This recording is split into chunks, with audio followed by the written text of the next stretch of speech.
அனைவருக்கும் வணக்கம். நான் சூப்பர் ஸ்டார் யுவராஜ் பேசுகிறேன். இப்பொழுது நான் பேசவிருக்க வேண்டிய டாபிக் என்னன்னு பார்த்தீங்கன்னா, பற்று வைத்தல். நீங்கள் கேட்கலாம், பற்று வைத்தல் என்றால் என்ன என்று. பற்று வைப்பது என்பது நாம் செய்யும் தொழிலின் மீது பற்று வைப்பது, அதாவது ஆசை வைப்பது, அதிக அக்கறை வைப்பது, அளவுக்கு அதிகமாக கூட ஆசை வைப்பது என்று கூட சொல்லிக்கொள்ளலாம். அதற்கு பேர் தான் பற்று. நிறைய பேர் சொல்லுவார்கள், தாமரை இலை நீர் போல, அதாவது பற்று வைக்காமல் இருக்க வேண்டும் என்று. அது அப்படி கிடையாது. நீங்கள் கண்டிப்பாக பற்று வைக்க வேண்டும். ஏன் தெரியுமா? நாம் ஒன்றின் மீது பற்று வைப்பதே மற்ற எல்லாவற்றின் மீதும் பற்று வைக்காமல் இருப்பதற்காகத்தான். புரிகிறதா? ஒன்றின் மீது பற்று வைப்பதே மற்ற எல்லாவற்றின் மீதும் பற்று வைக்காமல் இருப்பதற்காகத்தான்.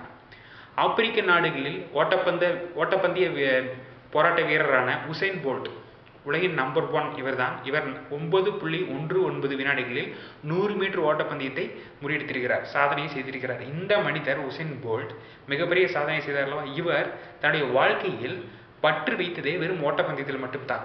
அதனால்தான் உலகின் மிக பிரம்மாண்டமான ஒலிம்பிக் போட்டிகளில் கூட இவரின் சாதனை தான் இப்பொழுதும் முன்னிலை வகிக்கிறது. புரிகிறதா? ஏகலைவன் என்கின்ற ஒரு மனிதர், மகாபாரத்தில் நீங்கள் படித்திருப்பீர்கள். ஏகலைவன் என்பவர் யார் தெரியுமா? வில்வித்தை.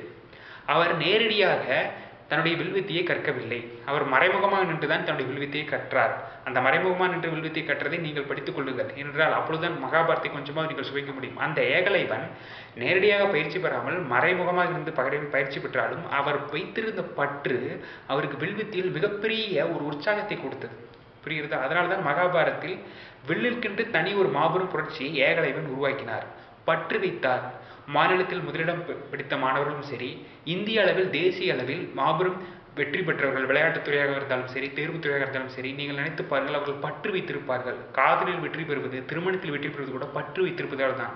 அதனால் நீங்கள் செய்யும் தொழிலை பற்று வைத்து அதை நடைமுறைப்படுத்துங்கள். பற்று என்பது ஒருவித காதல். பற்று வைக்காமல் இருந்தால் வாழ்க்கையில் முன்னேற முடியாது. பற்றற்று இருப்பவன் கண்டிப்பாக புற்றற்று போவான். புற்றுநோய் போல் புற்றற்று போவான். அதனால் பற்று வைத்து வாழ்க்கையில் முன்னேற அனைவருக்கும் என்னுடைய வாழ்த்துக்கள். நன்றி.